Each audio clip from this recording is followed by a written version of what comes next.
Thank you for joining us for News on Times Television with me, Jawez Banda. First, the headlines. Counting is underway in the parliamentary and local government by-elections. Former Reserve Bank Governor Lazarus Chakwera charged with 4 counts. And civil society organizations petition Parliament demanding a supplementary budget for COVID-19 vaccines. We have these and other stories. Please stay with us.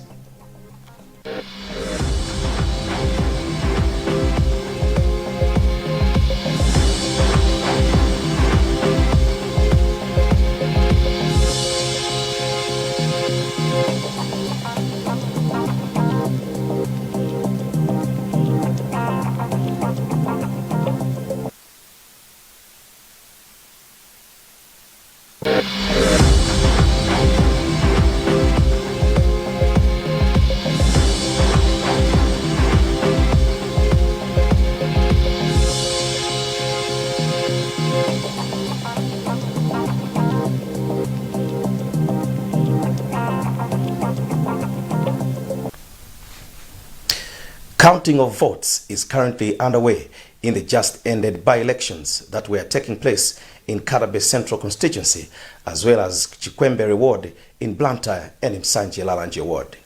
In Msanje, a man was arrested for allegedly handing out money to influence voters. The Malawi Electoral Commission chairperson Justice Chifundo Kachali has held the peaceful manner in which the elections were conducted. Our reporter in Msanje is Elijah Pompo. Most of the polling centers that we inspected this morning opened around few minutes past 6. So voting started almost around at that time. So far it started on a peaceful atmosphere. There hasn't been so much misunderstanding, so much chaos. Just that this evening it's when we are having reports that a suspect is being kept at Bangula police station after he was found giving out cash to people. It's being alleged that he was influencing them to vote for a particular candidate. But police are yet to furnish more details on the matter. But generally, it has been a peaceful process. But what has transpired most is that not so much people have turned out in today's by-elections in Msanje and ward. Of course, earlier in the day, the mayor chairperson inspected some polling stations here in Msanje and where he was optimistic that perhaps a total of 40% turnout might be attained after the entire process. But it's been generally a peaceful atmosphere. Low turnout has marred or has characterized the entire process. So that's how it has been here in Msanje and Thomas. And in the northern region, Feston Malekezo covered the by-elections in Kadabe Central constituency. Generally, it was the peaceful during polling where over 17,000 people were expected to vote. Our random inspection in various centers indicate that over half of those who voted cast their vote. Our suggestion or our view has been collaborated by what the district commissioner here, Mr. Rodney Smaga, has said, that it is historical whereby it has been generally peaceful, where they haven't recorded any serious incident of malpractice during polling. We also had our inspection in various centers where presiding officers told us that over half of those who cast their vote or who registered have voted. Just to mention that the election is being contested by 3 candidates. One for TPP, Simon Kwagwanji, who is defending the seat. PP's candidate, Ralph Mahone, and Kwagwanji of PDF. The state on Tuesday charged former Reserve Bank Governor Lazarus Chakwera, former Deputy Governor Henry Matanga, and 2 others with 4 counts of abuse of office, neglect of office, and money laundering. As Chief Resident Magistrate Patrick Chilwa read out the charges, Kabambe, who is a Democratic Progressive Party DPP presidential hopeful, appeared composed and nodded when the court asked him as to whether he understood the counts. Our reporter, Taonga Sabola, was in the court and now gives us this report.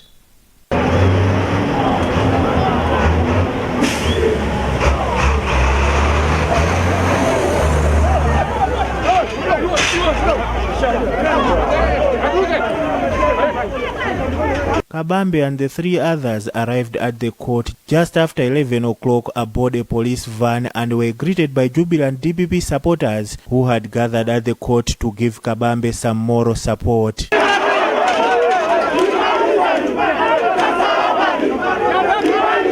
And according to the charge sheet presented by police prosecutor Levison Mangani, the 4 have been charged with 2 counts of abuse of office, 1 count of money laundering, and another count of neglect of official duty.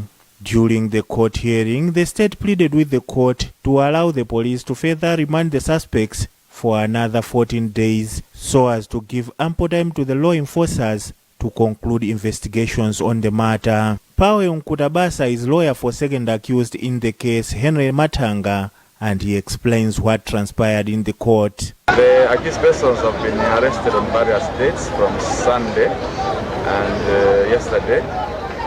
They are answering different charges and they appeared today to be informed of the reasons of their arrests in compliance with the Constitution Section 42. They were informed and the applications for bail was made for all the accused persons, and the court has adjourned the matter to tomorrow at 2 in the afternoon for its ruling. Chief Resident Magistrate Patrick Chirwa has since reserved his ruling on the bail application to 2 o'clock on Wednesday. Kabambe was arrested on Monday evening following a forensic audit that was conducted at the Reserve Bank of Malawi, which revealed massive plunder of resources. Second state witness in the case of late Blair Lule, Detective Sub-Inspector Innocent Kasambala, on Tuesday implicated fellow police officers in the murder of the victim. Kasambala told the court that he saw some police officers assaulting Lule in 2019 with pangas at Chitsime Police Unit in Lilongwe, where the victim was first sent for questioning. Wezi Gausi has the details. The witness also told the court that he knew 8 of the 13 suspected police officers.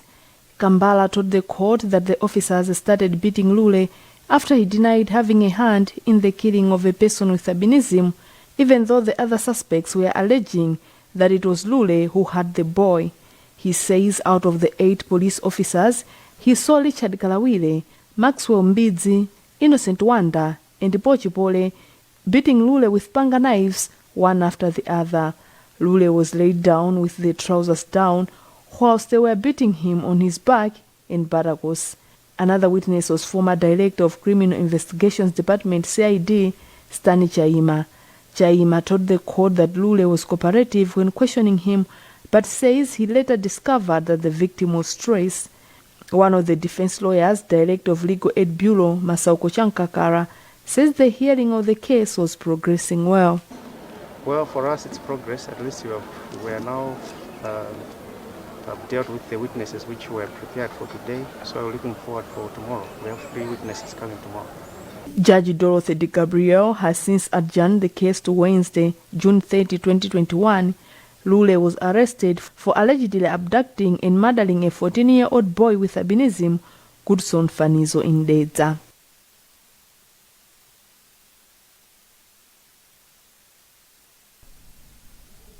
Civil society organizations on Tuesday petitioned the Health Committee of Parliament demanding a supplementary budget of $40 million, which is about 32.2 billion Malawi kwacha, for COVID-19 vaccine. The COSOs included Malawi Health Equity Network, MEHIN, AIDS Health Care Foundation, AHF, and some health rights activists. Blessings Mpinganjira has a report. Country manager for AIDS Healthcare Foundation, Triza Kakwabwihara, said the $40 million COVID-19 vaccine is enough to vaccinate 5 million people, and it will go a long way in supplementing what the country was receiving from donors. We are also requesting government to address inequalities that are existing between the rural areas and the urban areas here in Malawi. If you go to one corner of Malawi, the rural areas, you find that information maybe is not even adequate as regards the benefits of the vaccine, and even the availability of the vaccine is not adequate. So that's our request to government to consider taking a word further into the rural areas of Malawi. Receiving the petition, member of the Parliamentary Committee on Health, Chimwemwe Chipungu, said they would present the petition to the Speaker of Parliament and the Minister of Finance. Parliament has passed a bill that will allow the Ministry of Finance to receive a sum of 4.3 billion Malawi to improve the quality of science and mathematics in community-day secondary schools and to increase access to secondary education in selected remote areas. Among others, the additional funds will allow for recruitment of 1,500 auxiliary teachers in public secondary schools and provision of personal protective equipment. The House has also passed the supplementary appropriation bill for 2020-2021 financial year amounting to over 157 billion Malawi. Mulusu explains. We did not just borrow or necessarily borrow, for the over expenditure. We were borrowing for the activities, that as government we had to do, to make sure that, we try as much as possible to mitigate the effects, of the pandemic. However, the development has not pleased the opposition benches, which has accused Minister of Finance Felix Mulusu of abusing the Public Finance Management Act. Tiolo Central MP Ben Piri and Mangochi South Legislator Shadrack Namalomba have since asked the House to review the Act to provide a ceiling at which government can overspend without Parliament's approval. Parliament has on Tuesday rallied behind the need for the girl child to attend education despite facing numerous challenges. Both government and opposition benches have agreed to protect the girl child from sexual violence as well as her rights at large. Audrey Kabalamola has the details.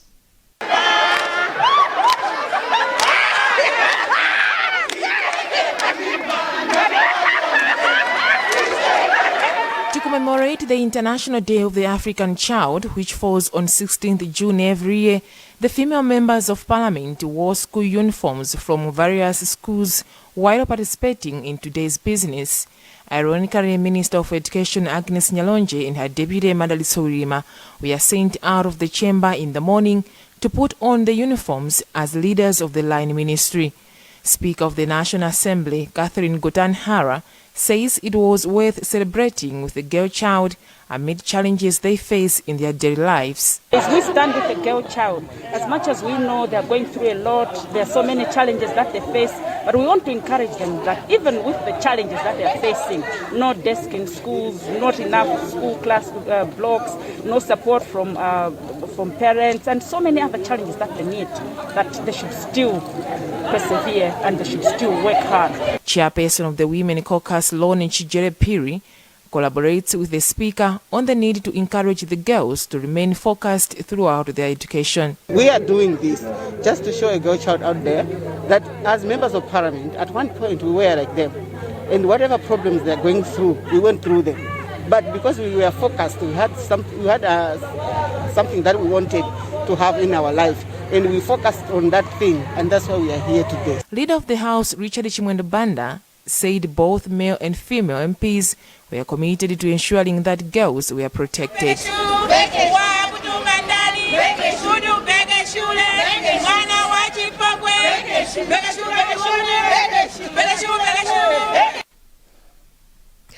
You're watching the news on Times Television. We'll be back shortly after this break.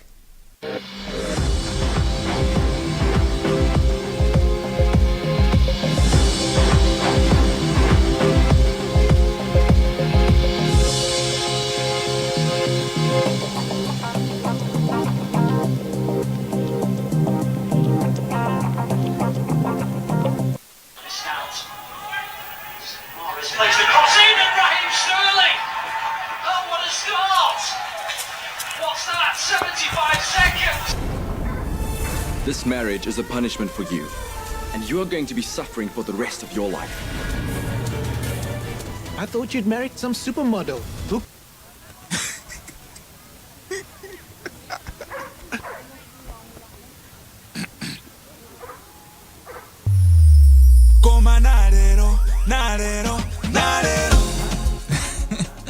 Narero, alipitireni Go TV Mosavuta. Just dial *247# to pay your Go TV or DSTV subscription.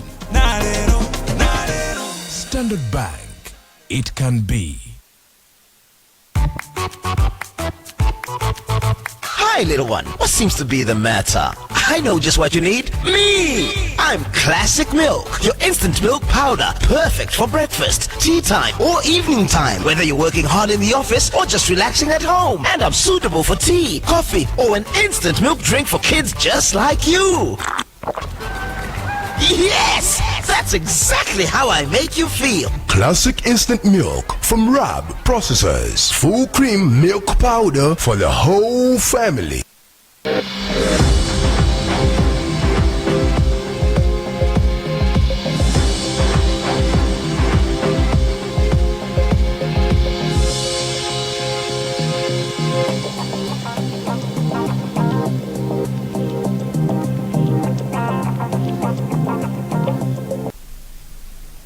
Welcome back to the news. A local non-governmental organization, Youth and Society, says the country needs to have new and young human rights defenders who will advocate and promote human rights at all levels. The organization's programs coordinator, Mandida Teo, said the current human rights defenders are long-standing human rights activists who may retire very soon. He therefore called for energetic youth to take on the activism. Josephine Chipofia has compiled this report, read by Sam Kalimira. Teo was speaking at a workshop in Mzozo for upcoming human rights activists under the Project Institute for Emerging Civil Society Leaders. She encouraged young people to be bold and speak out against human rights violations. You might be aware that in terms of human rights activists, there's the same people that we talk about. So we are making an effort as youth and society to make sure that we grow a new club of human rights defenders.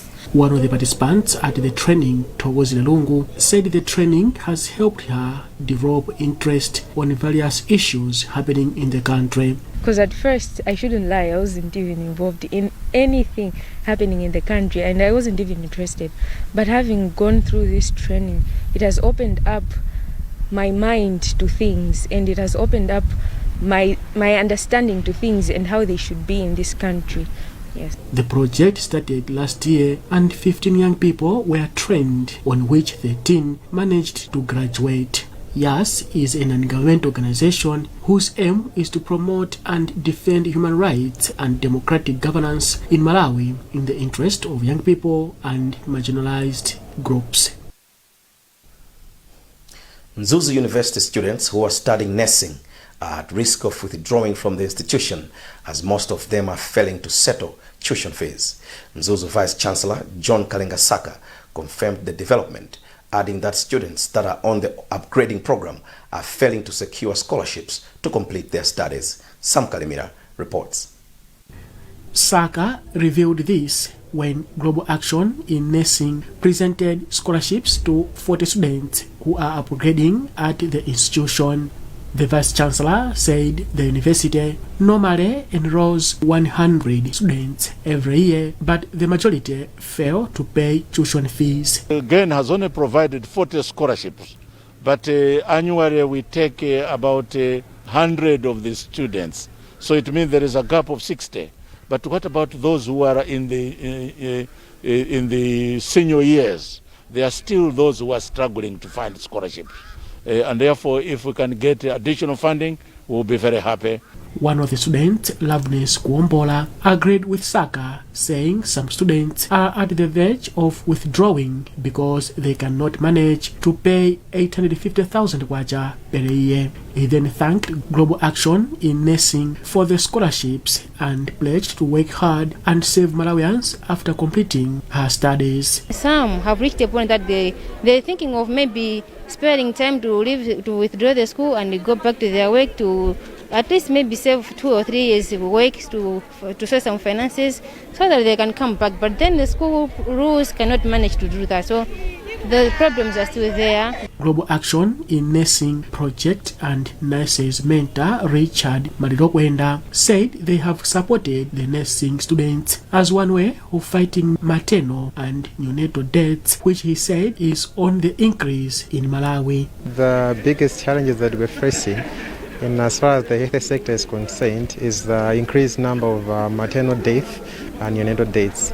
So for the global action in nursing, what we're trying to do is to impact these critical indicators so that one day we'll all celebrate and sing the song to say we've managed to reduce maternal and newborn health related deaths. Global Action in Nursing is also providing the same scholarship to 40 nursing students at Kamuzu College of Nursing. Director of Land Resource Conservation, Gertrude Kambaua, has emphasized the importance of farmer field schools in promoting modern farming techniques among farmers. Farmer field schools provide a platform for farmers to share practical farming experiences and adopt good practices in the fields. Malawi is an agro-based economy with most of the farming activities conducted by smallholder farmers. In most cases, are women. Eric Msikiti reports. The Malawi Watershed Services Improvement Project is training extension workers on the farmer field school approach to agriculture. Speaking at the end of the 5-week-long training in Zomba, Kambaua said farmer field schools are vital in as far as sharing of information on modern-day farming is concerned. She says through the farmer field schools, extension workers through practical lessons teach farmers on how they may conserve land resources in their areas. Down trees to expand the farmlands, and that's also a problem, especially where I indicated that these areas should be left to natural vegetation, and therefore when our farmers go and clear those lands, that's also contributing to the land degradation that we are facing. The training was conducted under the World Bank-funded Malawi Watershed Services Improvement Project. The project aims at restoring degraded land in the Shire River Basin, apart from improving livelihoods of people within the area. It targets populations in Zomba, Neno, Machinga, Balaga, Ncheu, Blantyre and Mangochi districts. The project's technical team member Joseph Kanyangalazi says training the extension workers would improve farming at grassroots level and in the end facilitate restoration of land parcels in the targeted areas. At the same time, we also expect that the livelihoods of the people living within the Shire River Basin are going to also... At least 56 extension workers took part in the training. Aubrey Maida is an extension worker at Ntubwi Extension Planning Area in Machinga and says the training has addressed information gaps existent among extension workers on land management. There was a very big gap of addressing other issues like the issue of land degradation. The training came at a time when lack of capacity and resources has affected extension work in Malawi. That's the news for now, but before we go, the headlines once again. Counting is underway in the parliamentary and local government by-elections. Former Reserve Bank Governor Lazarus Chakwera charged with 4 counts. And civil society organizations petition Parliament demanding a supplementary budget for COVID-19 vaccines. Remember, you can get more on these and other stories by visiting our website www.times.mw, liking our Facebook page, Times360 Malawi, and following us on Twitter at Times360 Malawi. Remember to wash your hands regularly, observe social and physical distance, and mask up. Please stay safe. You have been with me, Jawes Banda. Have a lovely night.